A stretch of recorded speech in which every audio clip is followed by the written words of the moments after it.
menjadi rakyat sipil yang tak paham betul dunia militer, lumayan terkejut bila banyak orang bercerita soal kehebatan Kopaska, komando pasukan kata milik TNI. Begitu masyhurnya pasukan ini hingga tentara Amerika pun berguru pada Indonesia. Kopaska adalah pasukan elit spesialis misi bawah air, pasukan khusus dengan kemampuan berbret, mulai dari demolisi bawah air, sabotase, pembebasan sandera, pengawalan hit, gerilya dan anti-gerilya, terjun bebas, penyapuran jauh hingga intelijen. Tepat jika disebut Kopaska adalah Navy SEAL-nya Indonesia.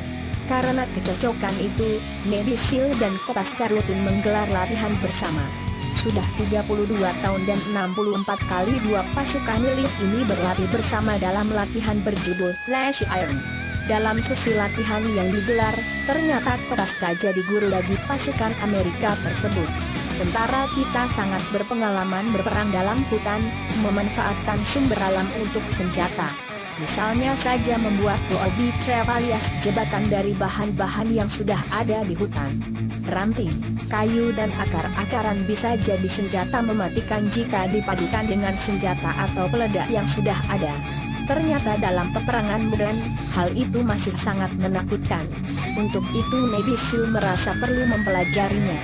Usai latihan, personel Kopaska pun layak mendapat brevet Trident Navy SEALs kehormatan. Karena itu jangan heran kalau melihat anggota TNI AL memakai brevet Navy SEALs.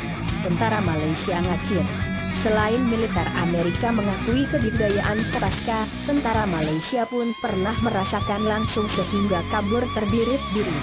Padahal hanya dengan ancaman singkat, tanpa kontak senjata satupun. Dikisahkan, peristiwa ini terjadi sekitar tahun 2005, saat ketegangan RI Malaysia di Belau Ambalat. Saat itu pemerintah RI membangun mercusuar Karangunarang yang terletak di titik terluar. Upaya ini selalu diganggu oleh Tentara Laut Diraja Malaysia, TLDM, maupun Marine Police, mulai dari bermanuver yang menimbulkan gelombang, hingga menganiaya pekerja mercusuar. Pada 1 April 2005, dua kapal TLDM dan Marine Police Malaysia buang jangkar di dekat mercusuar. Upaya kapal patroli TNI AL Kripedong Naga mengusir mereka tak digubris. Komandan Kri pun meminta bantuan dari personel Kopaska yang memang disiagakan di sana. Serka Ismail meminta izin Komandan tim Kopaska Letu Berni untuk meluncur ke kapal Malaysia. Letu Berni mengizinkan. Namun dia meminta Ismail tak membawa senjata agar tak terjadi kontak tembak. Serka Ismail melaju dengan motorboat bersama Serda Mohadi dan Kelasi 1 Yuli Sungkono. Ismail memerintahkan motorboat itu melaju zigzag dengan kecepatan tinggi. Tujuannya agar perhatian anak buah kapal, ABK, Malaysia tertuju pada motorboat. Sementara itu Ismail melompat dan berenang senyap menuju kapal Malaysia. Tanpa diketahui satupun ABK, Ismail naik ke atas kapal. Dia mendobrak pintu samping kapal sambil berteriak, "Di mana kapten kapal?" bentak Ismail hingga ABK Malaysia ketakutan. Serka Ismail pun sempat membentak seorang petugas meriam kapal Malaysia. "Kapten kapal keluar!"